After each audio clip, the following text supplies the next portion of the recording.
오늘 말씀은 예수를 믿는 사람이 해서는 안 되는 행동입니다. 그래서 해서는 안 될 행동에 대해서 고린도전서 8장 1절부터 마지막 절까지 있습니다. 이 고린도전서를 보면 한번 띄워주시면 감사하겠습니다.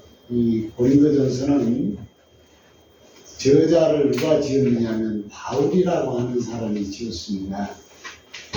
이 서신을 기록될 당시에는 에베소에서 이 바울이 머물고 있었어요. 그런데 고린도 교회는 바울이 전도 여행을 할 때 설립되었기 때문에 2차 전도 여행을 3번을 갔는데 2번까지는 바울이 이 에베소서 머물면서 고린도라고 하는 그 교회를 전도 생활을 하면서 교회 문제가 생겼지는 않았습니다. 그런데 2차 여행을 마치고 지나갈 때 3차 여행 때 돌아와 보니까 교회가 문제가 생겼는데 그 문제는 뭐냐면 바로 제사의 음식을 먹어도 되느냐 안 먹어도 되냐 그 여부의 문제가 나와 있어요. 그래서 제사를 우리가 지내고 있는데 그 제물을 우리가 먹어도 됩니까? 먹지 말아야 됩니까? 그 문제에 대한 것을 바울 사도에게 물어보았습니다. 바울은 이 문제에 대해서 대답을 하기에 어떤 말씀을 했느냐면 지식이라는 말을 썼어요. 지식이라는 말은 이 하나님의 말씀입니다. 말씀을 지식으로 믿어서 믿는 사람, 이 사람은 성숙한 사람인데 말씀의 지식을 믿음으로 가지고 있는 사람은 사랑으로 행하라 그러는데 사랑으로 행하라 말은 뭐냐면 믿음의 실력, 믿음의 능력, 믿음의 수준, 믿음의 분량대로 행하라는 말씀을 했어요. 그 다음에 보니까 무슨 말씀을 했느냐면 교회 내에서 발생한 이 문제를 해결하기 위해서 여기 나오는 말씀처럼 고린도 교회에 대해서 서신을 보냈습니다. 그 보내면서 여기 1장에는 인사를 하고 1장에 후보면은 당파의 분쟁에 대한 것을 썼고 고린도에 보니까 5장에서 10장까지는 음행과 우상 숭배에 대해서 쭉 썼고 그 다음에 11장에는 이 여성들이 이 무슬림에서 쓰는 그 히잡이라고 하는 거예요. 히잡. 무슬림들이 여성분들은 눈만 가리고 나머지를 다 히잡을 썼거든요. 그 히잡을 쓰는 문제와 성찬예식에 대한 문제를 11장까지 썼습니다. 그 다음에 12장과 14장에는 하나님이 은사를 주었는데 그 은사가 무엇인가? 우리에게도 다 지금 주셨어요. 그 은사가 무엇이고 그 다음에 15장에는 사람이 죽는 자의 부활이 어떻게 될 것인가에 대해서 바울 사도가 이렇게 썼습니다. 그 다음에 16장에는 그 끝맺음을 해서 맺은 말을 이렇게 썼다. 그래서 우리는 고린도 전서를 읽을 때 이러한 내용이 담아있다는 것을 먼저 머리에 두고 하나님의 말씀을 봐야 할 것을 말했어요. 그래 여기 보니까 4절 말씀에 보면은 우상을 먹는 일에 대해 우리가 우상을 세상에 아무것도 아니며 또한 하나님은 한 분밖에 없는 줄 아노라. 그렇게 하면서 이 말은 무슨 말이냐면 4절에 있는 이 말씀은 하나님은 한 분이신데 천지를 창조하신 하나님 5절과 6절의 말씀입니다. 비록 하늘에나 땅에나 신이라 불리는 자가 있어 많은 신과 많은 주가 있으나 그러나 우리에게 하나님 곧 아버지가 계시니 만물이 그에게서 났고 우리도 그를 위하여 있고 또한 한 주 예수 그리스도께서 계시니 만물이 그로 말미암고 우리도 그로 말미암아 있느니라 그랬습니다. 무슨 말이냐? 무슨 음식이든지 하나님이 창조했어요. 보리도 곡식도 나무도 들짐승도 모든 것이 하나님이 창조했다는 겁니다. 이 사실을 믿는 사람은 다 우리의 음식이 다 뭡니까? 하나님이 창조한 것이에요. 그 사실을 믿으면 뭐 재물을 갖다 놓고 먹든지 안 먹든지 그에 관계가 아니라는 겁니다. 그런데 문제는 창조물을 하나님이 창조하셨다는 것을 자기가 확신이 없고, 내가 이렇게 나무도 만들고 나물도 하고, 우리 한국의 제사법에 같은 건 뭐 명태도 갖다 놓고 사과도 깎아 놓고, 그런 재물들이 하나님의 창조물이 아니라 이건 재물이라고 내가 꺼림칙하게 믿음이, 그것이 분량이 거기에 도달하지 못한 사람은 먹지 말라는 겁니다. 그건 재물이기 때문에. 왜냐하면 자기 인식, 자기 믿음이 재물이요. 귀신이 먹은 음식이란 말이에요. 함께 먹을 수는 없다 이 말입니다. 그걸 바울 사도가 명쾌하게 우리에게 말씀을 했어요. 그러면 음식을 먹는데 재물의 음식이 죄냐 아니냐를 따지는 것이 아니라 그랬습니다. 바울은 양심의 문제를 취급했어요. 양심이란 말은 뭐냐면 신앙의 양심. 내가 신앙이 이것이 창조라는 창조물이요 우리의 음식이라는 그 개념을 떠나서 먹으면 안 되는, 그 수준에 이르지 않으면 안 된다는 것이고, 믿음의 실력이 거기까지 도달하지 못한 사람 먹지 말라는 겁니다. 믿음의 분량이 그 수준까지 도달하지 못한 사람은 먹지 말라는 것입니다. 지식이, 우리는 신앙은 말씀입니다. 이 말씀 7절에 보니까 그러므로 이 지식은 사람들에게 있는 것은 아니므로 어떤 이들은 지금까지 우상에 대한 습관이 있어 우상의 제물로 말미암아 먹는 거로 그들의 양심이 약해지고 더러워지느니라. 억지로 먹는 거로 그의 양심을 더럽히는 것이다. 믿음이 없는데 신앙이 있는 척하고 먹으면 안 된다는 겁니다. 그 다음에 신앙의 수준이 안 되는데 신앙이 있는 척 하면 또 안 되는 거예요. 우리나라에는 삼척이 있습니다. 아는 척, 잘난 척, 또 뭡니까? 한 척은 뭐예요? 있는 척. 있는 척. 이 삼척에 하면은 안 돼요. 신앙도 예수를 잘 믿는 척 하는 사람이 있어요. 그런데 그것이 뛰어넘어서 억지로 그런 거예요. 자기 신앙의 양심에 꺼리키면 먹지 말라 하는 것입니다. 더럽힌 것이다. 신자의 재물을 먹는 것을 보게 된 사실에 있어서 10절입니다. 신자가 진짜 우상에서 나오는 재물을 먹었어. 지식이 있는 자는 사랑으로 행하여 약한 형제가 실족하지 않게 하여야 된다고 11절부터 13절까지 계속 말했어요. 믿음이 있는 사람은, 하나님의 말씀을 받아서 그 말씀이 살아있는 사람은 그 사람을 실족하지 않도록 해야 한다는 것입니다. 그 말씀을 했습니다. 우리의 신앙은 이 말씀 따라 나의 삶을 해석할 수 없으면 안 돼요. 그러니까 교회를 나오게 되면은 자기가 이 말씀을 통하여, 하나님의 말씀을 통하여 나의 삶을 해석해야 돼요.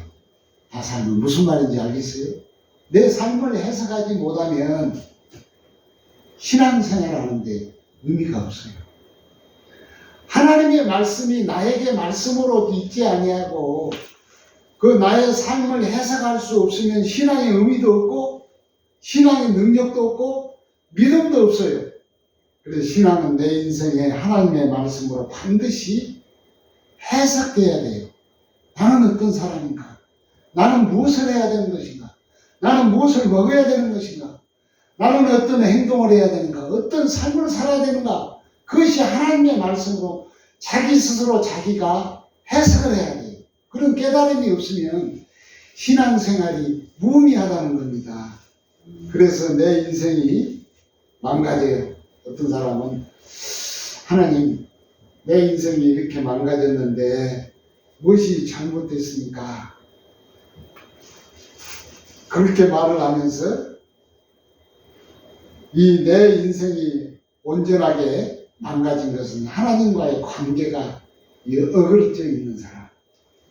그 다음에 하나님의 관계가 끊어져 있는 사람은 이 신앙이 하나님의 말씀으로 자기 인생에 해석이 오질 않아요. 하나님의 말씀을 들어도 뭔가를 구분이 되지 않습니다. 아, 내가 교회 안 다니까 무슨 벌 받나 봐. 예배를 안 드니까 벌 받나 봐. 그것은 아닙니다. 자기 욕정에서 나오는 것이 신앙은 아니에요. 신앙은 하나님이 이 세상을 창조하셔서 정말로 아름다운 세상 눈을 뜨면 하나님이 이것을 만들어 놓으셨구나. 하나님이 이걸 풍성하게 주셨구나. 하나님이 나에게 이러한 예배를 주셨구나. 하나님이 이러한 삶을 주셨구나 하면서 감탄하면서 살아야 합니다. 이 세상은 우연이라는 건 절대 없습니다. 우연이라는 건 존재하지를 않아요. 이 세상 하나님께서 하신 겁니다. 오늘 우리 집사님 교회 나온 것도 하나님이 하신 거예요. 하나님이 발걸음을 옮긴 겁니다. 이런저런 것들은 하나님이 만드시고 그것을 내게 주셔서 그걸 즐기고 깨달을 수 있는 그런 능력, 그런 지혜, 그런 믿음을 나한테 주셨구나 하는 것을 우리 하나님이 정말 감격하면서 그런 진짜 신앙을 우리가 내 속에 자꾸 얻어가야 됩니다. 말씀을 들음으로 깨달아야 돼요. 말씀을 들어서 자꾸 능력으로 확신을 가져야 합니다. 내 삶에, 내 가정, 내 삶, 내 인생 이러한 모든 것이 하나님의 말씀을 통하여 해석해야 됩니다. 설교를 듣고 그냥 한 귀로 듣고 한 귀로 흘러버리면 절대 안 됩니다. 어떤 사람은 또 공부만 열심히 해가지고 예수 믿는 원리만 교리를 달달달달달 암기를 했는데 그건 신앙이 아닌 것입니다. 이 죽은 믿음입니다. 죽은 연불과 똑같아요. 거짓 인격적인 신앙입니다. 거짓 믿음이에요. 이 자신을 속이고 하나님을 속이고 진솔하지 못한 신앙이다. 구원받는 것은 지옥을 안 가는 문제 정도가 아니라 구원을 받았다면 하나님이 말씀이 나의 삶을 가르쳐 주셔요. 구원을 받았다면 하나님이 나의 삶을 해석해 주셔요. 무당 점쟁이를 안 찾아가도 해석해 주신다는 겁니다. 그건 다 거짓력이에요. 가짜입니다. 하나님과 같이 우리는 살아갈 것을 주의 이름으로 축원합니다. 잠도 눈을 뜨고 삶이 전체 성도리째 하나님과 함께 하나님과 관계 속에서 살아가는 것이다.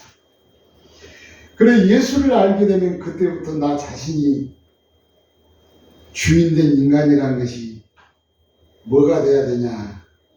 하나님 앞에 예수님이 세상 속에서 내 생애를 신구약 성경을 통하여 자신의 삶과 생을 해석하면서 깨우쳐 사는 하나님이 우리에게 무엇을 요구하신가? 하나님이 요구하시는 것이 무엇인가? 본문은 우리를 믿음의 인격, 우리의 신령에 나타난 것이라 우리가 하나님의 말씀을 채우고 또 해석하고 커나가는 것이라는 말씀입니다. 그래서 믿음과 신뢰를 대하여서 자라나는 싸움으로 해석해야 돼요. 믿음은 우리가 자기와의 싸움입니다. 늘 우리가 믿음으로 내 자신이 행하지 못할 때 그걸 싸움을 해서 이겨야 합니다. 그래 자기 자신과 결투하고 사투하면서 살아가고 진짜 성경을 통하여 자신을 해석하면서 살아가기를 주의 이름으로 축원합니다. 아브라함은 75세 때 하나님 앞에 부름을 받습니다.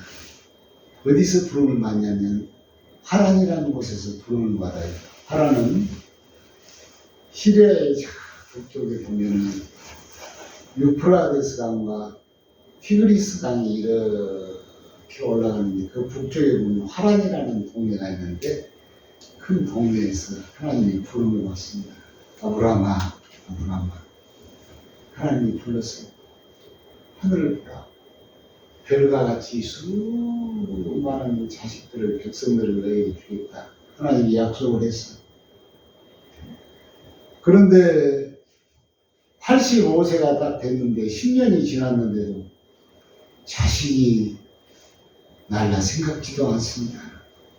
하늘의 별같이 많은 자녀는 하나님의 믿음의 백성들을 준다고 했고 자기 대자식들을 준다고 했는데 하나님이 소식이 없어. 99세가 됐습니다. 사람은 태가 말렸고 아브라함은 죽는 것 같은 사람이 되었습니다. 근데 어느 날 갑자기 하나님이 또 99세 25년이 지난 그 무렵에 99세 하나님이 찾아와서 아브라함아, 아브라함아, 내년 이맘때 때 내가 아들을 낳게 해주겠다 그러니까 아브라함이 웃었어요, 안 웃었어요? 우리 하나님 거짓말이시죠. 또 사라에게 또 말씀을 합니다. 그러니까 사라가 또 함께 웃습니다. 그런데 100세의 아브라함은 이삭이라는 아들을 주었어요. 아브라함을 이것은 무엇을 말하는 것이냐면 죽은 태에서 죽은 사람에서 꽃이 피게 하고 생명이 나오게 하신 그 하나님이다. 그래서 하나님은 100세 그 이삭을 낳게 하신 하나님, 죽은 자를 살리게 하신 하나님, 이것을 쭉 지나가면 왜 들어옵니까? 예수 그리스도께서 십자가에 돌아가셨어요. 그리고 나서 3일 만에 부활하셨습니다. 그러면서 사도행전에 베드로가 이렇게 설명합니다. 너희가 예수를 십자가에 못 박아 죽었으나 하나님이 그를 3일 만에 죽은 자 가운데서 살리시고 모든 만물의 주인이 되게 하시느냐고 말씀했습니다. 죽은 자를 살리신 하나님, 그분은 바로 하나님은 예수 그리스도 하나님이십니다. 예수가 죽는 자 가운데 부활하셨습니다. 예수가 죽은 자 가운데 3일 만에 살아났습니다. 그래서 모든 죽음을 이기고 영생을 주신 그 예수님이십니다. 그래서 이 하나님은 예수 그리스도의 하나님이 되어야 되고 아브라함의 하나님이요, 이삭의 하나님이요, 야곱의 하나님이라는 겁니다. 그래서 예수 그리스도를 따라서 우리도 누구든지 예수를 믿으면 죽은 자 가운데서 살아나서 예수님처럼 영생의 존재가 되는 것이다. 이것이 오늘날 성경이 가리키는 요점입니다. 말씀을 마치려고 합니다. 우리는 예수를 믿는 사람이 절대로 해서는 안 되는 행동은 죄를 짓는 것도 교회를 안 나가는 것도 아닙니다. 오늘 말씀의 요기가 그것입니다. 그건 바로 하나님보다 더 사랑하는 것이 우상입니다. 하나님보다도 더 사랑하는 것을 하나님이 제일 싫어합니다. 우상이라고 하는 것은 금부채처럼 금물을 다 들여놓고 가서 절도하고 또 돌을 갖다가 쉽게 사람처럼 세워가지고 거기다가서 절을 하고 또 나무도 쉽게 해가지고 거기다 절을 하고 그러면 안 됩니다. 오늘 이 십자가를 그 갈보리 산상에서 가지고 온 나무라고 하니까 어떤 분이 이것을 이만큼만 조금만 잘라주라면 잘라줬습니다. 근데 그걸 품고 잡으려 그걸 신주 모시듯이 모셔요. 하나님이 기뻐하셔야 안 기뻐하세요? 나무는 나무입니다. 돌은 돌이요. 금은 금입니다. 쇠는 쇠요. 더 이상도 이하도 없어요. 인격자의 하나님이 아닙니다. 그게 우리에게 복 주신 거 아니에요. 그렇게 하지 말라. 하나님보다 더 의지하는 모든 것이 우상이 될 수 있습니다. 돈도 지나치게 의지하면 우상에 사람의 인정 따라서 하나님을 배반하는 것, 그거 우상입니다. 자존심이 너무 많아가지고 신앙을 버리는 사람이 있어. 그거 우상입니다. 내 계획을 너무 하나님보다도 더 먼저 세우는 것, 그거 우상입니다. 어떤 사람이 주일날 장사가 더 잘 됩니다. 장사하시는 분. 그러니까 주일날 교회 안 가고 장사를 열심히 합니다. 예배보다도 자기 스케줄이 우선입니다. 그건 이미 다른 신을 섬기고 있는 것입니다. 하나님은 우리를 이렇게 잡아놓고 묶어놓으려 하신 것이 아닙니다. 절망스럽고 실망스러운 잠자고 있는 베드로에게 마태복음 26장과 마가복음 13장에 보면 예수님이 십자가에 못 박혀 돌아가셨어. 십자가에 돌아가시기 전에 또 예수님과 함께 산에 가서 기도합니다. 내가 이렇게 죽을 것이라 그랬습니다. 믿음이 없어. 이렇게 펄펄하시고 예수님이 이 많은 기적을 행하시고 어떻게 십자가에 돌아가십니까? 베드로가 잠을 잡니다.